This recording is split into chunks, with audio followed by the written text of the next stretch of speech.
ఇది సోమారామ క్షేత్రం. భీమవరంలో వెలసిన సోమేశ్వర స్వామి ఆలయం. ఇక్కడ చంద్రుడు ప్రతిష్ఠించిన లింగం.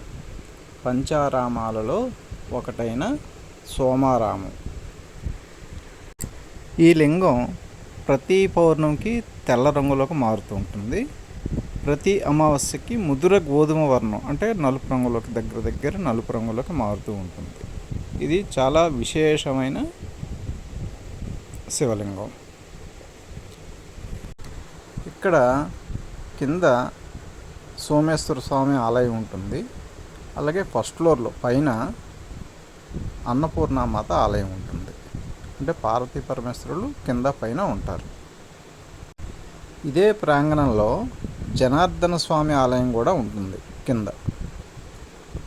ఈ పరిసరాలను అనుకుని పక్కనే రామచంద్రుని ఆలయం ఉంటుంది. సీతారామ లక్ష్మణుల ఆలయం. ఈ సోమారామ క్షేత్రానికి 28వ తారీఖు అంటే నిన్న మేము వెళ్ళాము. దగ్గర తెలుపు రంగులో పూర్తిగా మారిపోయింది. నిన్న ఏకాదశి అంటే పౌర్ణమికి పూర్తిగా తెలుపు రంగులోకి మారిపోతుంది శివలింగం. అలాగే అమావాస్యకి నలుపు రంగులోకి మారుతుంది. ఇక్కడ చూసారా, ఈ ప్రాంగణానికి ఈ శివాలయానికి ఆనుకునే ఉంది సీతారామచంద్రుల ఆలయం. ఇక్కడ నెట్ట నిలువుగా గోచరిస్తున్న ధ్వజస్తంభం చూసారా ఎంత హైట్ ఉందో.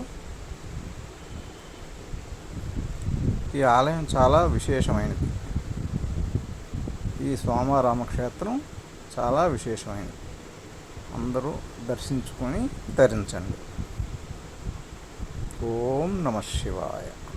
ఓం నమః శివాయ. ఓం నమః